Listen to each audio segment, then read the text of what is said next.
Hingga kini COVID-19 yang masih menjadi pandemi belum juga ada obatnya. Ribuan nyawa melayang akibat penyakit yang diakibatkan virus corona itu. Akan tetapi, kini terapi plasma convalescent kembali digaungkan sebagai salah satu terapi alternatif untuk mengobati pasien positif COVID-19. Bahkan sejumlah pesan singkat berisi permohonan bantuan plasma convalescent akhir-akhir ini sering menyebar di berbagai media sosial. Salah satunya PMI Kota Surakarta, Jawa Tengah. Menurut CEO PMI Kota Solo, Sumartono, sudah beberapa kali pihaknya membantu terapi untuk 3 rumah sakit yang membutuhkan.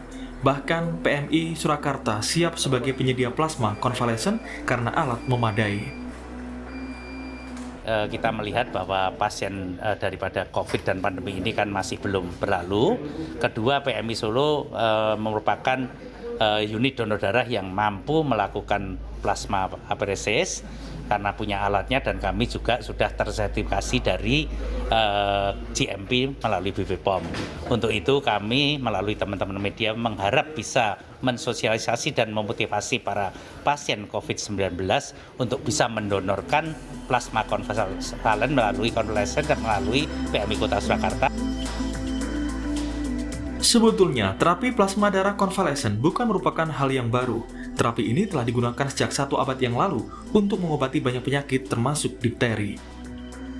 Dr. Erlina Burhan, anggota tim pakar Satgas Penanganan COVID-19 menyatakan, terapi plasma konvalesen ini merupakan terapi yang sudah cukup lama, sejak tahun 1900-an, sehingga sudah digunakan untuk penyakit-penyakit seperti difteri, SARS, MERS, dan flu burung. Hanya saja, masih terbatas untuk uji klinis.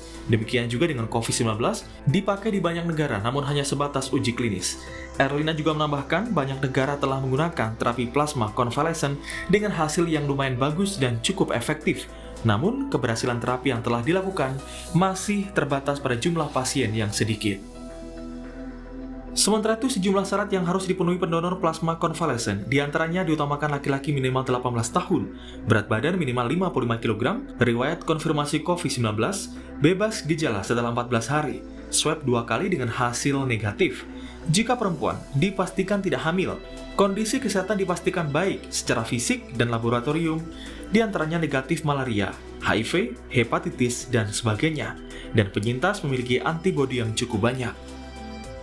Pengambilan plasma konvalesen, diantaranya calon donor mendaftar melalui narahubung. Kemudian calon donor menjalani proses screening, termasuk swab dan pemeriksaan darah. Jika lolos screening, calon donor akan dihubungi waktu donasi. Calon akan diukur kembali tekanan darah, tinggi badan, berat badan, dan hemoglobin atau Hb. Dan proses donor berlangsung 2 jam setelah 14 hari sembuh dari COVID-19. Hingga kini belum ada satupun obat untuk COVID-19, maka tindakan pencegahan dengan mematuhi protokol kesehatan wajib dilakukan untuk memutus mata rantai penyebaran virus corona di Indonesia. Tim Liputan, Kompas TV. Ya, saudara, berkaitan dengan plasma konvalesen ini atau plasma darah yang dianggap cukup efektif untuk mengobati pasien positif COVID-19, mungkin Anda juga pernah mendengar ceritanya melalui WA Group ataupun media sosial lainnya. Benarkah demikian? Pagi ini kita akan membahasnya mengenai terapi plasma konvalesen bagi pasien COVID-19. Ada sejumlah narasumber yang akan berbicara melalui daring untuk Sapa Indonesia pagi hari ini. Di antaranya Dr. Linda Lukitari Waseso, Ketua Bidang Unit Donor Darah dari PMI Pusat. Kemudian ada Dr. Elida Marpaung, Tim Peneliti Plasma Konvalesen dari RSCM. Dan ada Mas Exquin Suharyanto, panggilannya Mas Win, sebagai pendonor plasma konvalesen. Selamat pagi semuanya, salam sehat. Selamat pagi, Ayu. Ya, terima kasih waktunya. Dr. Linda, apa kabar? Kita pernah ngobrol ya soal ini, Anda pernah menjelaskan di PMI waktu itu saya berkunjung. Betul sekarang banyak sekali permintaannya mengenai plasma darah ini ke PMI di seluruh Indonesia, Dr. Linda? Halo, Dr. Linda? Tampaknya terjadi sedikit komunikasi kami agak sedikit terganggu dengan Dr. Linda. Kami akan sambung lagi. Saya ke Dr. Elida kalau begitu. Dr. Elida, bisa mendengar suara saya? Bisa. Ya. Dr. Elida, ini sebenarnya plasma darah ini digunakannya untuk apa dan itu fungsinya seperti apa? Orang awam seperti saya ingin tahu. Ya, Jadi selamat pagi pemirsa TV Kompas ya. Ya, Jadi RSCM sebagai rumah sakit pendidikan kami memang sudah melakukan penelitian ini sejak April 2020 yang lalu ya. Jadi terkait dengan ini kami sudah melihat beberapa hal yang kelihatannya feedback ya suaranya ya.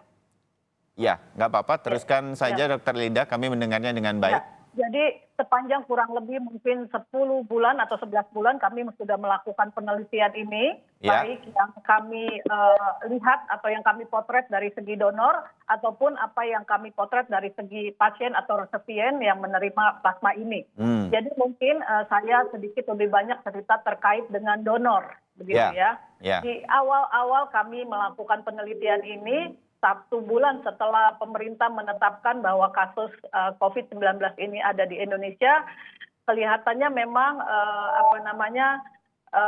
pasien-pasien yang telah sembuh itu memiliki ketakutan untuk bisa melakukan donasi plasmanya pada awal begitu ya. Ya. Tetapi setelah kami memberikan informasi terkait keperluan dan kepentingan ini, maka setelah April kami melakukan konferensi pers dari RSCM, kelihatannya kami melihat bahwa justru banyak sekali teman-teman yang sudah sembuh dari penyakit COVID-19 Ingin mendonorkan, ini ya? ingin mendonorkan, Oh. tetapi sekali lagi untuk memenuhi persyaratan atau yang kita sebut eligible itu memang tidak semua orang yang sembuh. Ya. Sehingga memang karena kami di RSCM kami terintegrasi dengan semua departemen terkait, di dalam hal ini Departemen Penyakit Dalam, kami melakukan seleksi yang ketat sekali, yang kami harapkan bahwa benar-benar plasma itu nanti tidak memiliki side effect yang tidak diinginkan pada saat kita melakukan terapi. Jadi donor memang kita harapkan bisa datang 2 kali, begitu ya. Kedatangan pertama mereka akan dilakukan pemeriksaan atau general check up yang meyakinkan bahwa donor-donor ini dalam kondisi sehat, dan yang paling penting adalah bahwa dia dipastikan swabnya negatif, karena dari beberapa donor yang sudah tidak ada gejala selama 2 minggu sebagai persyaratan, ternyata dari predonasi kita menemukan ada beberapa donor yang masih hasil swabnya positif. Begitu. Oh, oke. Nah, Dokter Elida, seberapa efektif kemudian atau seberapa ampuh terapi plasma konvalesen ini kemudian selama ini RSCM melihatnya? Jadi mungkin nanti hasil resmi apa yang dilakukan oleh RSCM nanti ada yang memberikan informasi secara resmi. Tetapi mungkin kita melihat bahwa kembali lagi bahwa kita mesti ingat bersama bahwa coronavirus ini adalah penyakit virus. Berarti terapi utamanya memang antivirus, dan kita mesti tahu bersama bahwa plasma konvalesen ini adalah terapi pendukung. Jadi kalau kita bicara mengenai keberhasilan itu mungkin kita harus sangat hati-hati untuk menyatakan itu berhasil atau tidak kepada pasien yang kriteria apa, begitu mungkin. Ya, oke. Dimengerti, Dokter Elida. Dokter Linda sudah bisa mendengar saya ya? Ya, bisa. Ya, Dokter Linda. Betul, ini tapi kita sudah mendengarkan apa yang dikatakan oleh Dokter Elida. Ini masih semua diteliti, nanti akan ada pengumumannya secara resmi begitu. Tetapi permintaan mengenai plasma darah ini meningkat ya ke PMI di seluruh Indonesia, Dokter Linda. Ya, betul. Palang Merah Indonesia adalah sebagai penyedia atau koordinator dari penyediaan plasma konvalesen. Kami mempunyai 16 tempat yang sudah ter-CPOB dengan maksud adalah cara pembuatan obat yang baik atau GMP dari BPOM. Sehingga kami secara regulasi menjadi penyedia plasma. Dan memang tadi sudah disampaikan pendonor saat ini itu agak sulit. Ya. Terutama tadi saya sudah sampaikan bahwa mungkin dari 10 yang datang, yang sangat bersedia sebagai pendonor penyintas, Ya. Itu hanya 2 yang memenuhi persyaratan. Dari 10 yang ingin mendonorkannya, akhirnya yang memenuhi syarat hanya 2, kira-kira begitu 2. rasionya. Betul. Jadi yang ingin mendonorkan sih sudah banyak nih ya, Dokter Linda ya. Tetapi ketika diseleksi, mereka itu hanya terseleksi yang sedikit. Begitu situasinya. Betul. Kami juga ini sebagai contoh lagi salah satu perusahaan yang mengirimkan data-datanya ke kami ada kurang lebih 115. Hanya 15 orang yang memenuhi persyaratan. Karena mereka-mereka yang terinfeksi COVID-19 itu kalau hanya probable atau orang dengan tanpa gejala itu biasanya titer antibodinya tidak terbentuk.